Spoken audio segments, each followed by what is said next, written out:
सबसे पहले आपको बताएं कि ना करते हुकूमत ने फिर लॉकडाउन का ऐलान कर दिया। वफाकी हुकूमत की जानिब से स्मार्ट लॉकडाउन में 9 मई तक तौसी कर दी गई। डॉक्टर्स की अपीलें भी सुनी गई हैं। असद उमर कहते हैं कि मौजूदा लॉकडाउन की सूरत हाल बरकरार रहेगी।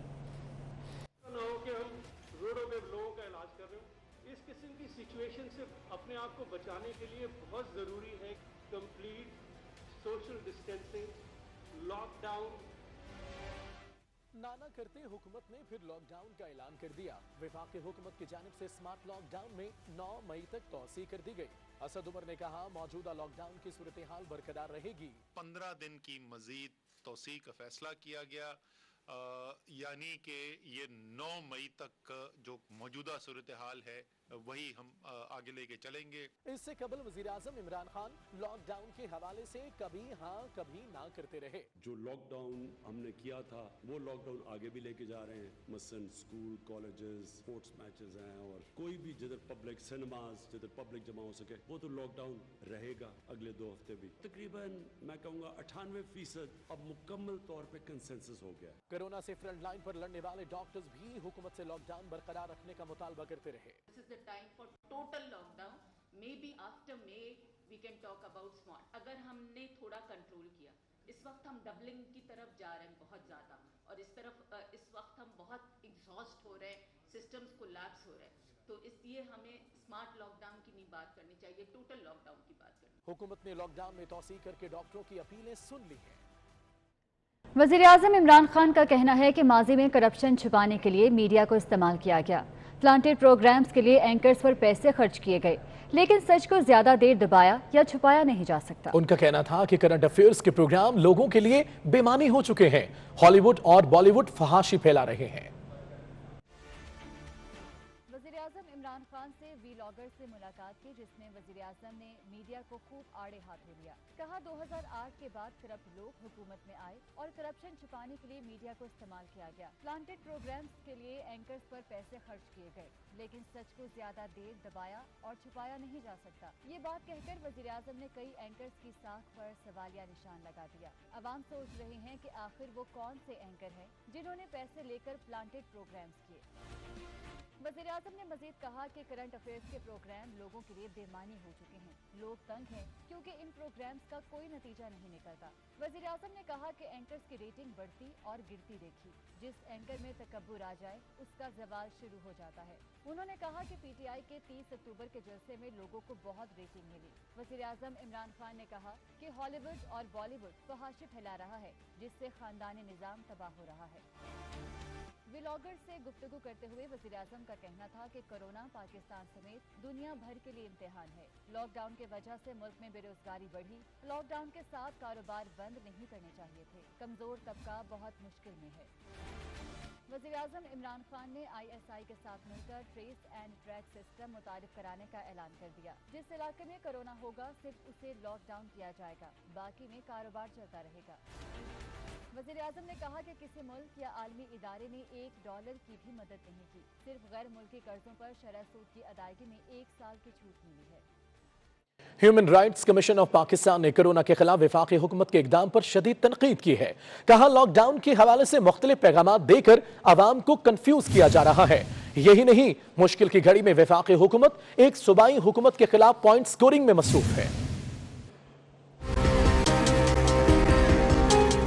Human rights commission of Pakistan ने कोरोना के खिलाफ वफाकी हुकूमत के इकदाम पर शदीद तनकीद की है। HRCP का कहना है कि मुल्क में कोरोना के बढ़ते हुए केसेज और सेहत के शोबे के बहरान से वफाकी हुकूमत जिस तरह निमट रही है वो काबिल तशवीश है। वफाकी हुकूमत के इकदाम में तसलसल और वाज़ेह सोच की कमी है, जिसके बायस इस वबा से निकलने की उम्मीद नहीं की जा सकती। क्योंकि ये इस वक्त नहीं है कि हम पॉलिटिकल स्कोरिंग करें, बल्कि वक्त है कि आवाम को अपनी बचाएं, जाने बचाएं, क्योंकि हमारा जो हेल्थ स्ट्रक्चर है वो बहुत ही फ्रेजाइल है। और खुदा न करे अगर ऐसी सूरत हाल होती तो यूरोप में और USA में है तो हम तो कुछ नहीं कर सकेंगे। तो उस बेबसी से पहले हम लोगों को बहुत सख्त इक़दाम लेने की जरूरत है। HRCP का कहना है कि वफाकी हुकूमत ने लॉकडाउन के हवाले से मुख्तलिफ पैगाम देकर आवाम को कंफ्यूज किया। ये निहायत अफसोसनाक बात है कि ऐसे वक्त में जब मुल्क की बड़ी आबादी कोरोना के खतरे से दो चार है, विफाकी हुकूमत एक सूबाई हुकूमत के खिलाफ पॉइंट स्कोरिंग में मसरूफ है। इंसानी हुकूक कमीशन ने विफाकी हुकूमत की संजीदगी पर भी सवाल उठा दिया। कमीशन का कहना है कि कोरोना की वजह से तरक्की याफ्ता ममालिक ने कहीं ज्यादा नुकसान उठाया है, लेकिन विफाकी हुकूमत ने इससे सबक हासिल करने के बजाय गैर संजीदा नजर आती है। यही नहीं, पाकिस्तान मेडिकल एसोसिएशन की वाज़ेह वार्निंग को भी नजरअंदाज कर दिया गया। पाक आर्मी ने कोरोना ड्यूटी पर IS अलाउंस ना लेने का फैसला किया है।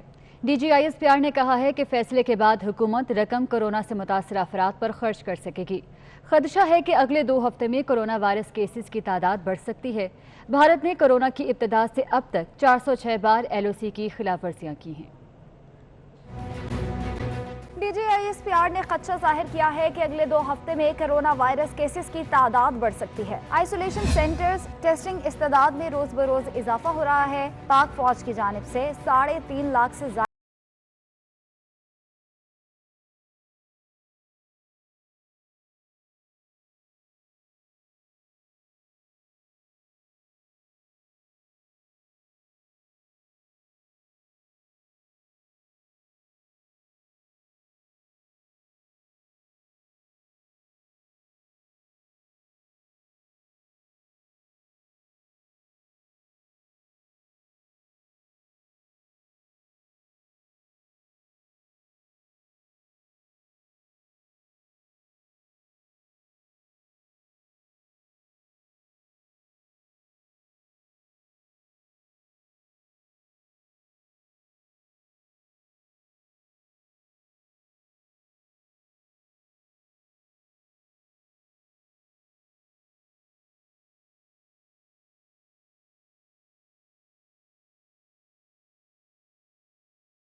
सिंध के लॉकडाउन की अगर बात करें तो सिंध हुकूमत ने माह रमजान के लिए SOP जारी कर दी है। शाम 5 बजे से रात 8 बजे तक शहरियों के घरों से निकलने पर पाबंदी होगी।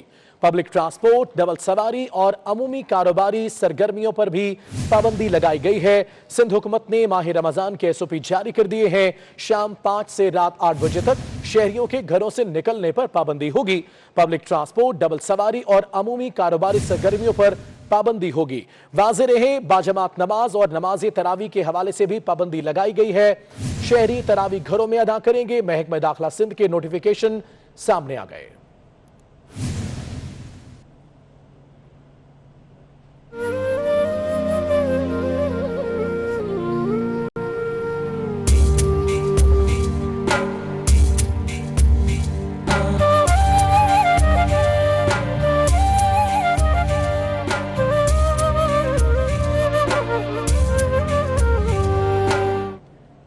साबिक सदर आसिफ अली जरदारी ने रमजानुल मुबारक की आमद पर मुसलमान भाइयों और बहनों को मुबारकबाद पेश की है।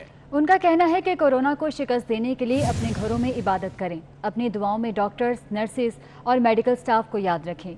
साबिक सदर ने कहा है कि दुआ करें कि कायनात का खालिक दुनिया भर के इंसानों को कोरोना से महफूज रखे। दूसरी तरफ बिलावल भुट्टो ने अपने ट्विटर पैगाम में कहा कि परवरदिगार से दुआ है कि रमज़ान हम सब के लिए शिफा का महीना साबित हो। परवरदिगार हम सब की दुआओं और रोज़ों को कबूल फरमाए।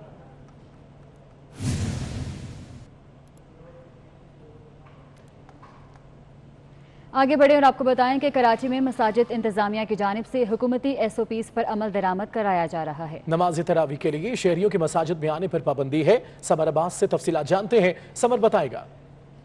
हाँ जी बिल्कुल, देखें माह रमज़ान का बाबरकत महीना शुरू हो चुका है और शहर के मुख्तलिफ इलाकों में तरावी पढ़ाई जा रही हैं, लेकिन दूसरी जानिब मसाजिद की जो इंतज़ामिया है उनकी जानिब से SOP पर अमल दरामद करते हुए आम लोगों के लिए शहर के मुख्तलिफ इलाकों में ज़्यादातर मसाजिद जो हैं वो बंद की गई हैं, जबकि जो इंतज़ामिया के लोग हैं, जो मखसूस तादाद है वो तरावी भी पढ़ रही है और जो फ़र्ज़ नमाज है वो भी अदायगी की जा रही है।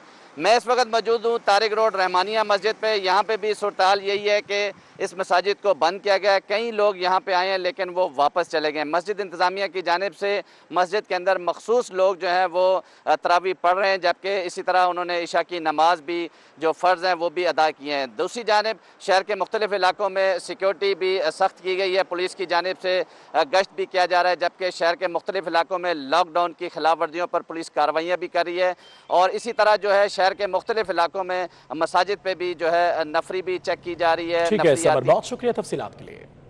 इस्लामाबाद में एहतियाती तदाबीर पर अमल करते हुए मसाजिद के कालीन हटा दिए गए, जबकि सफों में नमाजियों के दरमियान फासले के लिए निशानात लगा दिए गए। मजीद क्या इंतजाम किए गए हैं, गोहर महसूद से जानेंगे। गोहर बताइएगा। जी बिल्कुल, आज पहली रमज़ानुल मुबारक की पहले तरावी पढ़ाई जा रही हैं और इस वक्त मैं आपारा में जामिया मस्जिद शुहदा के बाहर मौजूद हूँ। यहाँ पर मस्जिद के अंदर जो एक हुकूमत और उलमा के दरमियान एक SOP तैयार की गई है, मुकम्मल तौर पर उस पर अमल दरामद कराया जा रहा है। मस्जिद के अंदर स्प्रे कराई गई है और इसके अलावा मस्जिद में सैनिटाइज़र और मास्क भी डिस्ट्रीब्यूट कराए जा रहे हैं, जबकि मस्जिद का जो फर्श है उस पर फासला रखा गया है। एक जगह छोड़कर दूसरी जगह पर नमाजी खड़ा होगा, बीच में एक नमाजी का फासला रखा गया है। साथ साथ तमाम जो मसाजिद हैं उन पर इस्लामाबाद पुलिस की इंतज़ामिया भी खड़ी है और मस्जिद में साबुन और डिटोल का भी इंतज़ाम कराया गया है। जो भी नमाजी आते हैं वहाँ पर वो साबुन का इस्तेमाल भी करते हैं और इसके अलावा सैनिटाइज़र और डिटोल का इस्तेमाल भी करते हैं। ठीक है गौर, बहुत शुक्रिया आपका। कोरोना वायरस के बायस पाकिस्तान समेत दुनिया भर में लॉकडाउन की सूरत हाल है। रमजानुल मुबारक में वबा से खुद को कैसे महफूज रखा जाए, आलमी इदारे सेहत ने हिदायत जारी कर दी। कराची से मानिया शकील की रिपोर्ट देखिए। रमजान को रहमतों और बरकतों का महीना कहा जाता है, मगर इस बार रमजान कोरोना की वबा में आया है। इससे बचने के लिए आलमी इदारा सेहत की हिदायत में कहा गया है कि रमजान मुबारक में भी समाजी मेल मिलाप में दूर रहें और ऐसी सरगर्मियां अपनाएं जिससे जहनी और जिस्मानी सुकून मैसर आ सके। मुसलमानों को नमाज की अदायगी के लिए 5 वक्त वजू भी कोरोना वायरस से हिफाजत का बेहतरीन जुज़ है और मसाजिद में इबादत के बजाय घरों में रहकर ही इबादत करना होगा। खुतबे और दर्स सुनने के लिए मीडिया और सोशल मीडिया का इस्तेमाल करना ही बेहतर है। आलमी इदारा सेहत की जानिब से जारी करदा हिदायत में ये बात भी वाज़ेह की गई है, सहरी और अफ्तार में ऐसी खुराक का इस्तेमाल करें जिससे कुव्वत मदाफत में इजाफा हो। Maniya Shakeel, 24 news, Karachi. Major retired Azam Suleman को वफाकी सेक्रेटरी दाखिला मुकर्रर कर दिया गया है। आजम सुलेमान को गुज़िश्ता रोज वज़ीर आला उस्मान बुज़दार की शिकायत पर चीफ सेक्रेटरी पंजाब के ओहदे से हटाया गया था। मेजर रिटायर्ड आजम सुलेमान को चीफ सेक्रेटरी पंजाब के ओहदे से हटाकर वफाकी सेक्रेटरी दाखिला मुकर्रर कर दिया गया। जवाद रफीक मलिक को चीफ सेक्रेटरी पंजाब तैनात कर दिया गया। चीफ सेक्रेटरी पंजाब के तबादले की पसपर्दा कहानी सामने आ गई है। मेजर रिटायर्ड आजम सुलेमान को वज़ीर आला उस्मान बुज़दार की शिकायत पर हटाया गया। ज़राए के मुताबिक वज़ीर आला पंजाब ने वज़ीर आज़म से मुलाकात में गिला किया कि आजम सुलेमान उनके अहकामात मानते हैं और ना ही उन्हें अहमियत देते हैं। उस्मान बुज़दार ने कहा कि आजम सुलेमान के साथ अमली तौर पर काम मुमकिन नहीं रहा। चीफ सेक्रेटरी के अदम ताउन से गवर्नेंस जैम हो रही है। ज़राए ने 24 न्यूज़ को बताया कि वज़ीर आला पंजाब और चीफ सेक्रेटरी के दरमियान काफी अरसे से इख्तलाफात चल रहे थे। गैर मामूली उजरत में चीफ सेक्रेटरी पंजाब के तबादले के अहकामात जारी किए गए। ज़राए के मुताबिक मेजर रिटायर्ड आजम सुलेमान इस तरह हटाए जाने पर नाराज थे, जिस पर उन्हें वफाकी सेक्रेटरी दाखिला तैनात कर दिया गया। मेजर रिटायर्ड आजम सुलेमान इससे कबल भी सेक्रेटरी दाखिला रह चुके हैं। एडमिनिस्ट्रेटिव सर्विस ग्रेड 22 के आजम सुलेमान इंतहाई बाअसर ब्यूरोक्रेट शुमार किए जाते हैं। महंगाई की बात करें तो रमजानुल मुबारक से कबल महंगाई की रफ्तार दोबारा तेज हो गई। हफ्ते के दौरान आलू, प्याज, चिकन, चावल, दूध, दही, गोश्त समेत 14 बुनियादी अशिया जरूरिया 25% तक महंगी हो गई। पाकिस्तान इदारा शुमारियात के मुताबिक मार्केट में खाने पीने और रोजमर्रा इस्तेमाल की 14 बुनियादी अशिया की कीमत में हफ्ते के दौरान इजाफा रिकॉर्ड किया गया। रवा हफ्ते के दौरान मार्केट में आलू की कीमत गुज़िश्ता साल के मुकाबले में 143% ज्यादा रही। दाल मूंग पिछले साल के मुकाबले में 91%, दाल माश 62%, दाल मसूर 46% और लहसुन 45% महंगा हो चुका है। घी की कीमत 29%, अंडों और चीनी की 22% और कुकिंग ऑयल और ब्रेड की 21% 30% ज्यादा हो चुकी है। मार्केट में 51 बुनियादी अशिया जरूरिया में से 39 गुज़िश्ता साल के मुकाबले में 143% तक महंगी फरोख्त हुई। ताहम सरकारी रिपोर्ट के मुताबिक हफ्ते रोजा बुनियाद पर महंगाई में इजाफे की औसत शरह 7.9%, जबकि 30,000 रुपए माहाना तक आमदनी वालों के लिए कीमतों में इजाफे की शरह 11% रिकॉर्ड की गई। पाकिस्तान में तैनात गैर मुल्की सफीरों ने रमजानुल मुबारक की आमद पर तमाम पाकिस्तानियों समेत दुनिया भर के मुसलमानों को मुबारकबाद दी है। जिशान भट्टी की रिपोर्ट देखिए। रमजानुल मुबारक की आमद पर पाकिस्तान में तैनात मुख्तलिफ ममालिक के सफीरों की जानिब से पाकिस्तानियों समेत दुनिया भर के मुसलमानों के लिए मुबारकबाद पेश करते हुए नेक ख्वाहिशात का इजहार किया गया। अजरबैजान के सफीर अली अलीजादा ने पाकिस्तानी खजूर की तारीफ करते हुए कहा कि पाकिस्तानी खजूर पैदावार और बरामद करने के मामले पर फलों में तीसरे नंबर पर आती है। तुर्क सफीर मुस्तफा युर्ताकुल और यूरोपीय यूनियन की सफीर ने वीडियो पैगाम में रमजान की मुबारकबाद दी। जिंदगी को रमजान जैसे बना लो तो मौत ईद जैसे होगी। रमजान मुबारक। Assalamu alaikum. I would like to wish all Muslims in Pakistan, in Europe and across the world a blessed and peaceful month of Ramadan. Ramadan is a time for contemplation, it's a time for reflection. साबिक इतालवी सफीर Stefano पोंटिकोर्वो और उनकी अहलिया ने रमजान की मुबारकबाद देते हुए कहा कि ये मुकद्दस महीना इस मुश्किल वक्त में सबके लिए अमन, इस्तेकाम, सेहत और खुशहाली लाए। पाकिस्तान में तैनात ऑस्ट्रेलवी high commissioner doctor Geoffrey Shaw, Norway के सफीर शेलगिनार एरिक्सन और मुत्तहिदा अरब अमारात के सफीर हमद उबैद अल-ज़ाबी ने भी रमजान की मुबारकबाद देते हुए पाकिस्तानियों के लिए नेक ख्वाहिशात का इजहार किया। जिशान भट्टी, 24 न्यूज, इस्लामाबाद। शहर इक़्तिदार इस्लामाबाद में बहार अपने हसीन जलवे बिखेर रही है। फजाई आलूदगी के बाद जो तितलियां रूठ गई थीं, वो भी लौट आई हैं, जिससे बहार को 4 चांद लग गए। इस्लामाबाद से रिपोर्ट कर रही हैं रुजीना अली।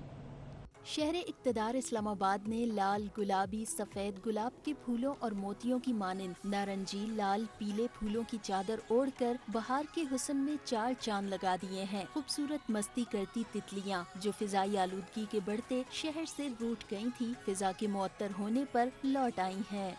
बहार की शौकियों में हवा पर झूमते रक्स करते रंग बिरंगे फूलों पर तितलियां जो लौट कर आई हैं, तो मंजर की दिलकशी और खूबसूरती में भी मजीद निखार आ गया है। हसीन रंगों की दिल मोह लेने वाली तितलियां इधर उधर उड़ते फूलों का बोसा लेती हैं और पल पल जैसे फिजा के दोबारा खुशगवार होने पर गीत गाती झूमती दिखाई देती हैं। फूल खिलते ही भंवरे भी लौट आए। ठंडी हवा की मस्ती रंग बिरंगे दिलकश फूलों को गुदगुदाती है, तो सफेद, पीली और कौसे कज़ा के रंगों से मुज़य्यन शौक तितलियों की फूलों से मोहब्बत भी जोश मारती दिखाई देती है। कुदरत का ये दिलफरेब मंजर बहार की रंगीनियां बढ़ाने के साथ शहर के हुस्न को तरोताजगी बख्शता दिखाई दे रहा है। कैमरामैन इस्माइल मुगल के साथ रोजीना अली, 24 न्यूज, इस्लामाबाद। इसी के साथ ही न्यूज स्टूडियो से फिल वक्त इतना ही। देखते रहिए 24 न्यूज।